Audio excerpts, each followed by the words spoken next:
Welcome to the Best 5-Minute Wine Podcast. I'm your host, Forrest Kelly.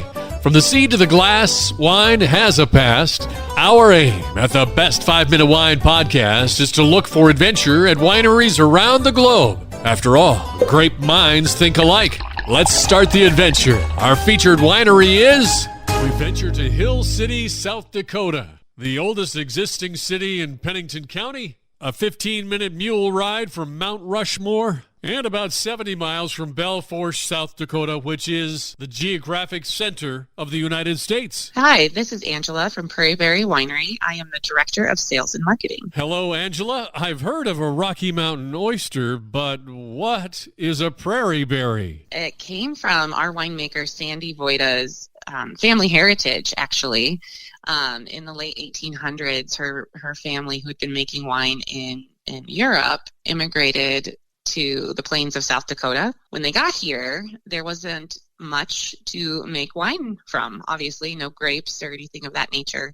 So her great-great-grandmother, her name was Anapacia, she started picking berries and choke cherries and buffalo berries, anything that she could find on the prairie of South Dakota, and she would refer to them as prairie berries. That story has been passed down for 5 generations and the winemaking tradition. And so when Sandy and her father and husband decided to start this business, it was easy to decide on the name, Prairie Berry. So Anapacia comes here from Europe. What time frame in American history are we talking about? 1876. That was about the time in South Dakota with Deadwood was coming up, and Wild Bill and Calamity Jane, and they happened to immigrate to the north central plains of South Dakota, near Mobridge. Today is what's Mobridge, South Dakota, not far from there. So 1876, so was she doing this for commercial reasons or just doing it because of that's what they did in her heritage? To do it for themselves, certainly, yep. It was the tradition. The women in the family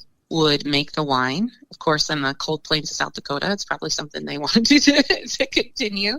Her husband would go down to the banks of the Missouri River and cut down oak trees, actually, and make her wine barrels so that she could continue producing wine just for the family. So your winemaker, Sandy, is a 5th-generation winemaker, and she picked it up from her father, Ralph. Tell me about that. So he was making wine in his basement in Mobridge, South Dakota, long before the winery started, and she was a young girl learning the ways, and it just became a passion for her.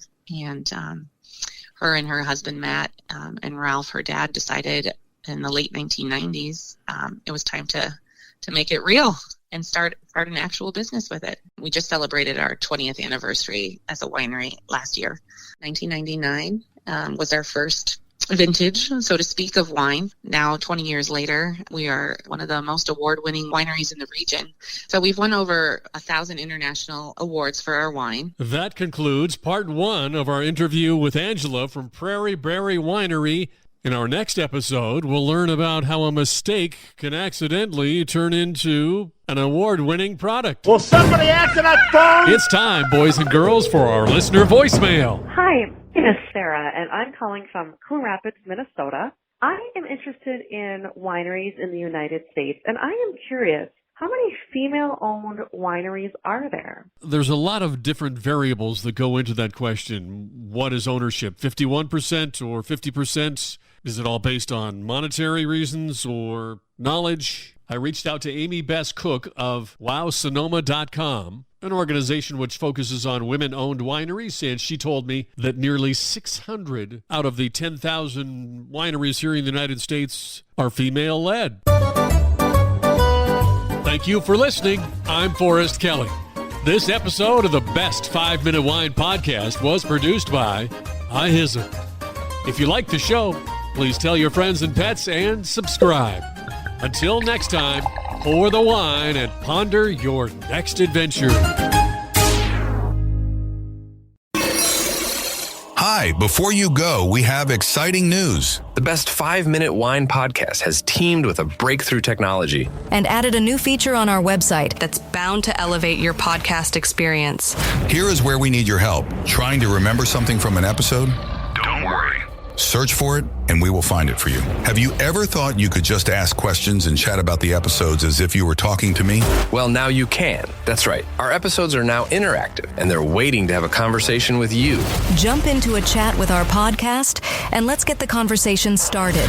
Try it out and tell us what you think. Click on the banner at the top of the website, thebestwinepodcast.com, to try it.